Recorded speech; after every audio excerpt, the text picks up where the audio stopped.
एक बिलासपुर नामक गांव में राजा धनानंद का राज हुआ करता था।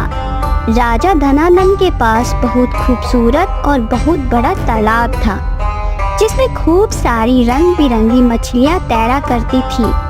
उन सारी मछलियों की देखभाल करने के लिए राजा ने एक मछुआरा रखा था। मछुआरा का स्वभाव बहुत शांत और विनम्र था। वह मछुआरा राजा धनानंद की सारी बातों को माना करता था। राजा के मन में जब भी मछली खाने का ख्याल आता, वह उस मछुआरा को ही कहते थे। मछुआरा हर बार राजा के लिए बहुत स्वादिष्ट और बड़ी मछली लाया करता था। एक दिन, ये हर बार इतनी बड़ी और स्वादिष्ट मछलियाँ कैसे पकड़ कर लाता है, अपने सैनिकों से पता कराता हूँ। राजा धनानंद ने अपने सैनिकों से कहा कि जाओ और जाकर देख कर आओ कि ये मछुआरा किस तरह इतनी बड़ी मछलियाँ पकड़ कर लाता है। कुछ दिनों तक सैनिकों ने पता लगाया और राजा से जाकर कहा कि वो मछुआरा को तो मछलियाँ पकड़ने ही नहीं आती। जब राजा को यह बात पता चली तो वह चौंक गए। इस बात का पता लगाने के लिए उन्होंने उस मछुआरे को महल बुलाया।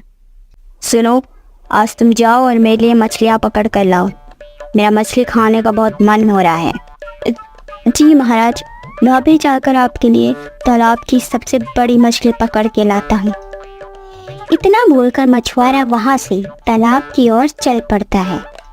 तभी धीरे धीरे राजा भी उसका पीछा करने लगते हैं और तालाब के पास पहुँच जाते हैं। आज भी मंत्र पढ़कर राजा के पास मछली ले जाऊंगा। गल गल चूहप्पा, आ जाए मेरे पास मछलियों के बड़े पप्पा। मछुआरे ने जैसे ही मंत्र पूरा किया, उसके पैरों के पास सबसे बड़ी मछली आ गिरी। फिर मछुआरे ने उस तालाब को प्रणाम किया और राजा के पास निकल पड़ा। राजा को यह सब देखकर अपनी आंखों पर विश्वास नहीं हुआ। वो पूरे रास्ते यही सोचता हुआ महल आया। फिर एक दिन राजा ने मछुआरे से उसके मछली पकड़ने वाले तकनीक के बारे में पूछा। तुम ऐसा कौन सा मंत्र जानते हो जिसके बोलते ही मछलियाँ खुद तुम्हारे पास आ जाती है? कृपा करके मुझे भी मंत्र सिखा दो। राजा की यह बात सुनकर मछुआरा आश्चर्य हो गया। क्षमा करें महाराज, मैं आपको यह मंत्र नहीं सिखा सकता। राजा ने जिद पकड़ ली मंत्र सीखने की। अंत में मछुआरे ने राजा को वह मंत्र सिखा ही दिया। उस मंत्र को सीखने के बाद राजा तालाब पहुंचा। जैसे ही राजा ने मंत्र को बोलना शुरू किया, उनके पास बड़ी मछली आ गई। यह देखकर राजा खुशी से झूम उठे और खुश होकर महल चल पड़े। आज मैं आप लोगों को एक बात बताना चाहता हूँ कि मैंने एक साधु से मंत्र सीखा है। इस मंत्र की सहायता से तालाब की मछलियाँ मेरे पास खुद ब खुद आ जाएगी। मुझे उसके पास जाने की भी आवश्यकता नहीं है। महाराज, क्या यह सच है? हाँ, ये बिल्कुल सच है। महाराज, आपने यह मंत्र किस साधु से सीखा है? यह मंत्र मैंने बहुत महान हिमालय के साधु से सीखा है। यह कैसे हो सकता है? लगता है महाराज भ्रम में हैं। तुम लोग आपस में क्या खुसुर पुसुर कर रहे हो? वो महाराज, हम लोग अपनी आंखों से यह सब देखना चाहते हैं। अच्छा, अगर ऐसी बात है तो चलो मैं तुम लोगों को दिखाता हूँ। हाँ महाराज, चलिए। राजा के साथ सभी उनके मंत्री तालाब के पास पहुंचे। राजा ने मंत्र को बोलना शुरू किया, लेकिन कोई भी मछली उनके पास नहीं आई। लगता है मैंने गलत मंत्र पढ़ दिया है। दोबारा से पढ़ता हूँ। हाँ महाराज, दोबारा से पढ़िए। गल गल चूहप्पा, आ जा मेरे पास मछलियों के बड़े पप्पा। इस बार भी राजा के हाथ में एक भी मछली नहीं आई। यह देखकर सब उन पर हंसने लगे और उनको क्रोध आ गया। तनतनाते हुए क्रोध में उन्होंने आदेश दिया, जाओ सैनिकों, जाओ और जाकर उस मछुआरे को मेरे पास लेकर आओ। सैनिक जाता है और मछुआरे को पकड़ कर लाता है। क्या हुआ महाराज, आपने मुझे क्यों बुलाया? तुमने मुझे गलत मंत्र सिखाया है, इसके लिए तुम्हें मृत्यु दंड मिलेगा। लेकिन महाराज, ऐसा कैसे हो सकता है? मैंने आपको गलत मंत्र नहीं सिखाया। अगर गलत मंत्र नहीं सिखाया तो मछली क्यों नहीं आ रही है तालाब से? जाओ सैनिकों, ले जाओ इसे। पर महाराज, मैंने कोई गलती नहीं की, मुझे ऐसी सजा मत दीजिए। मछुआरा ने राजा से बहुत विनती की, लेकिन राजा ने उसकी एक ना सुनी। वहाँ खड़े मंत्रियों को कुछ समझ नहीं आ रहा था। राजा ने हमसे कहा था उन्होंने यह मंत्र किसी साधु से सीखा है, लेकिन सजा इस मछुआरे को दे रहे हैं, क्यों? वहाँ सब चुप थे, किसी ने कुछ नहीं कहा। तभी तालाब से एक जल परी निकली। राजा धननंद, सुनो, इस तालाब से एक भी मछली नहीं निकलेगी। इसमें इस मछुआरे का कोई दोष नहीं है, बल्कि दोष तो तुम्हारा है। तुमने अपने गुरु को गुरु नहीं समझा, जिसने तुम्हें मंत्र सिखाया। इसलिए इस तालाब से मछली नहीं निकलेगी। अगर तुम अपने गुरु को गुरु मानते तो ऐसा नहीं होता। तुम्हें अपने गुरु को गुरु समझना चाहिए, चाहे वो कोई भी हो। ये बात सुनकर राजा ने अपनी गलती स्वीकार कर ली और मछुआरे से माफ़ी मांगी। इसके बाद ही मंत्र काम करने लगा। इंसान को कभी भी अपने गुरु का अपमान नहीं करना चाहिए और ना ही कभी झूठ बोलना चाहिए। माला की तबीयत कुछ ठीक नहीं थी। सुबह से ही उसे बुखार था। नहीं सासू माँ, मैं सच कह रही हूँ। झूठ मत बोल करमजली, किसी एक काम की नहीं है तू। ना तो शादी के वक्त दहेज लेकर आई और ना ही इतने सालों में हमें पोते का मुंह दिखाया। इतने साल हो गए तुम्हारी शादी को, एक बच्चा तो नहीं हो रहा तुझे। बांझ कहीं। सासू माँ, मुझे बांझ मत कहिए, मैं भी बच्चे के लिए तरस रही हूँ। अपने बेटे का भी तो आप जांच कराए, कमी मुझ में ही हो ये जरूरी तो नहीं। क्या कहा तुमने?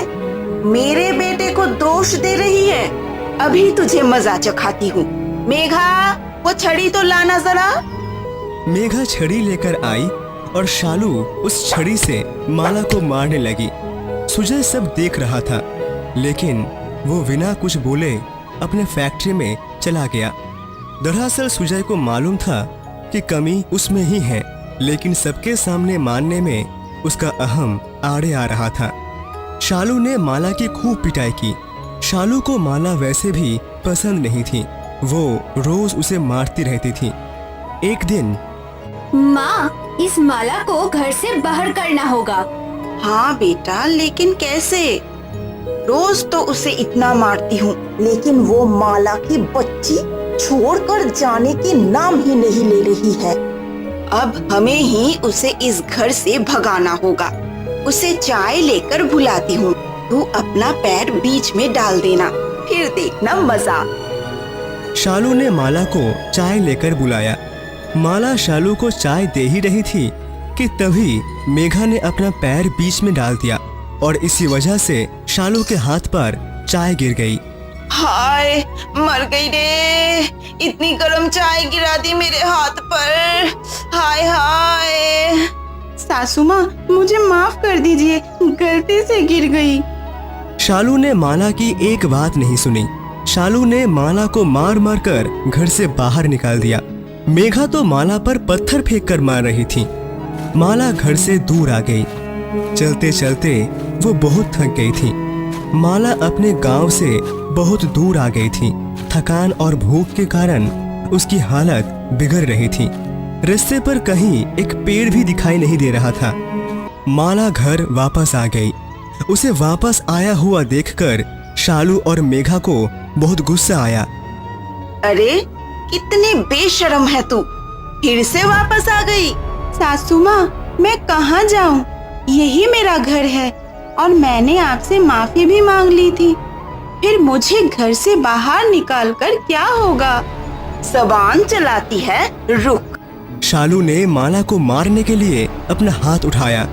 जैसे ही शालू का हाथ उठा, उसे एक झटका लगा। माला को मुस्कुराते देख शालू और मेघा को घबराहट होने लगी। उन्हें लग रहा था कि उसने काला जादू किया है। कुछ दिन बीत गए। अब शालू और मेघा ने माला को मारना छोड़ दिया था। शालू को माला एक आंख नहीं बनती थी। मेघा भी माला को भगाकर अपने दोस्त को सुजय की बीवी बनाकर लाना चाहती थी। एक दिन, माँ, इतने दिन हो गए हैं, ये माला तो खुद से घर नहीं जाएगी।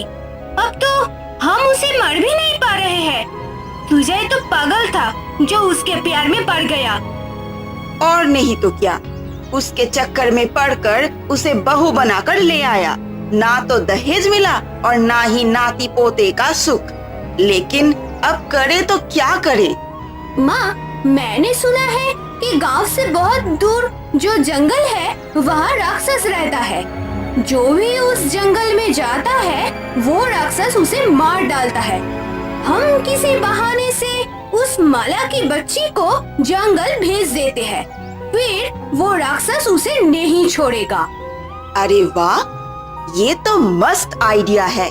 हम ऐसे ही करते हैं। अगले दिन, माला बेटी, ओ माला बेटी, क्या हुआ सासू माँ? अरे कुछ नहीं, वो मैं सोच रही थी कि बहुत दिनों से हम कहीं घूमने नहीं गए हैं, तो क्यों ना तुम, मैं और मेघा घूमने चले? अरे वाह सासू माँ, आज तो बहुत प्यार आ रहा है मुझ पर। अरे ऐसी कोई बात नहीं है, तुम तो इस घर की लक्ष्मी हो और तुम्हें खुश रखना मेरा काम है, इसलिए पूछ रही हूँ। जी ठीक है, हम चलते हैं। तो तैयार हो जाओ, हम भी तैयार होकर आते हैं। तीनों तैयार होने के लिए चली गई। मेघा गाड़ी चला रही थी। शालू और माला पीछे बैठी हुई थी। शालू ने माला को पानी पीने के लिए दिया, जिसमें बेहोशी की दवाई मिलाई हुई थी। माला बेहोश हो गई। शालू और मेघा ने माला को जंगल में छोड़ दिया और दोनों वापस घर आ गए। जब माला को होश आया तब उसने देखा कि उसके सामने एक बहुत ही बड़ा राक्षस बैठा हुआ है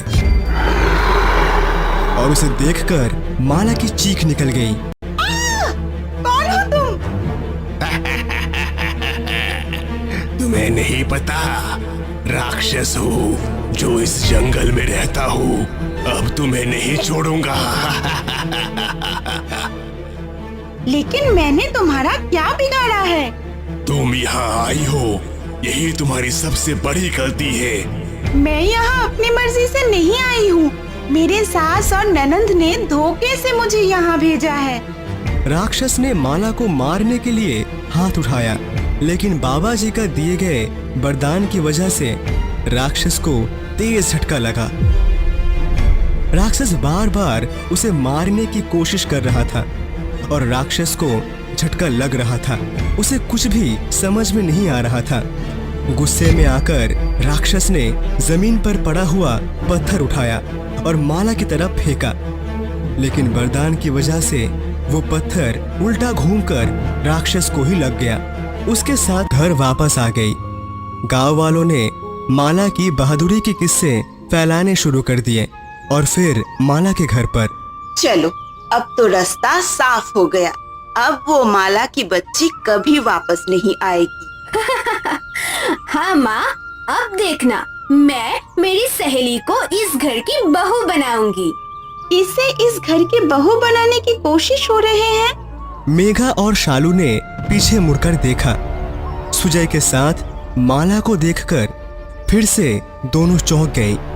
ये माला, ये वापस कैसे आ गई? ये इंसान है या कोई डायन? मैं तो इंसान ही हूँ सासू माँ। आप कितनी भी कोशिश कर लीजिए, लेकिन मैं इस घर से कहीं नहीं जाऊंगी। कहा था ना मैंने। माँ, ये बड़बड़ वापस कैसे आ जाती है? माँ, आप मेरी दूसरी शादी कराने की इतनी प्लानिंग जो कर रही हैं, लेकिन जरा बाहर जाकर देखिए, मेरी माला की बहादुरी की चर्चे पूरे गांव में हो रहे हैं। कैसी बहादुरी? फिर माला ने बाबा जी ने दिए हुए वरदान और जंगल में मिले राक्षस के बारे में सबको बताया। फिर माँ, मैं कितने महीनों से देख रहा था आप दोनों माला को कितना परेशान कर रही थी, ताकि आपको लगता है कि ये बाज है, इसे बच्चा नहीं हो सकता। तो सुन लीजिए माँ, कमी माला में नहीं मुझ में है। मैंने डॉक्टर से अपने जांच कराए हैं, उन्होंने कहा है कि दवाइयों से शायद मुझे बच्चा हो सकता है, लेकिन ये बात आपको बताने में मुझे झिझक हो रही थी, इसीलिए मैं चुप था। सुजय की बातें सुनकर शालू को शर्म आने लगी। उसने माला से माफी मांगी। मेघा भी शर्मिंदा थी। बाबा जी के वरदान फलीभूत ये और माला अपनी सास की लाडली हो गई।